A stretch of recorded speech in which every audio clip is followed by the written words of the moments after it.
அனைவருக்கும் வணக்கம். தலைப்பு: உழவுத் தொழிலின் எதிர்காலம், சவால்களும் தீர்வுகளும்.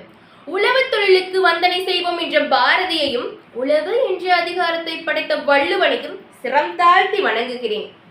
தற்சார்பு வாழ்வியலுக்கு அடித்தளமிடும் மரபு விதைகளே பேராயுதம் என்று விவசாயிகளுக்கு விதைகளை கொடுத்து விதைப்பு குறித்து பயிற்சி வழங்கி பரவலாக்கம் செய்யும் ஓர் இளைஞனின் முயற்சி இது.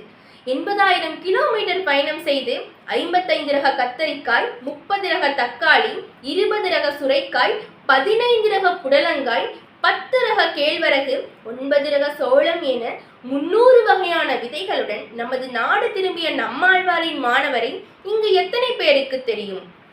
கற்பகத்தரி என்ற பெயரில் விதை வங்கி ஒன்றை தொடங்கி குறைந்த விலையில் விவசாயிகளுக்கு நாட்டு விதைகளை வழங்கி விவசாயிகளின் மனதில் நம்பிக்கையை விதைத்து வருபவர்தான் சாலையருண். சாலையருணின் விதை தேடல் பயணம் இது. மற்றொரு இளைஞர் ஒருவர் தவம் என்ற பெயரில் இணையதளத்தில் விவசாயம் குறித்த முழு செய்முறையையும் மிக அழகாக விளக்கியுள்ளார். அவர் பாரம்பரியம் மிக்க மற்றும் இரும்புச்சத்து நிறைந்த சிவப்பு எள்ளை மீட்டெடுத்துள்ளார். காரணம், எனது மக்கள் ஒருவர் கூட இரும்புச்சத்து குறைபாட்டால் பாதித்து விடக்கூடாது என்று எண்ணினார். இன்னைக்கு இருக்கிற காலகட்டத்துல மிகப்பெரிய சவால் என்ன தெரியுமாங்க? பூச்சிக்கொல்லி தெளிச்ச எல்லாமே மிக குறைஞ்ச விலையில கிடைக்கிறதுனால மக்கள் அது மேல மிகுந்த ஆர்வம் காட்டுறாங்க. அதுவே சுத்தமான காய்கறி சற்று விலை அதிகமாக இருந்தாலும் அது மேல மக்கள் அவ்வளவு ஈடுபாட்டோட இருக்கிறது இல்லை. இதுக்கெல்லாம் தீர்வா நம்மாழ்வாரின் விவசாய முறைகளை பின்பற்றி மலடாக்கப்பட்ட விவசாய நிலங்களை மீட்டெடுத்து தரமாக பயிர் செய்யப்பட்ட நாட்டு காய்கறிகளை மக்கள் எல்லார்கிட்டையும் கொண்டு போய் சேர்க்கிறது மட்டும்தான்.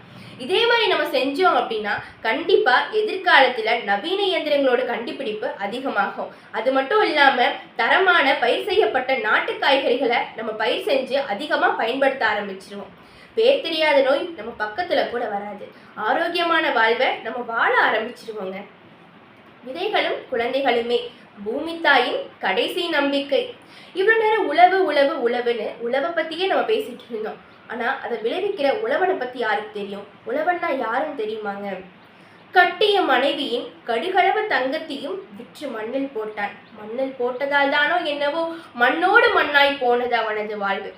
அறிவியல் வளர்ச்சி, வியப்பூட்டும் விஞ்ஞான உலகம், மின்னை முட்டும் வாயில் கதவு, இன்னும் எத்தனையோ விசித்திரங்கள் இருப்பினும் பசித்தால் உண்ண உணவு வேண்டுமே, அதனை விளைவித்திட உழவன் வேண்டுமே.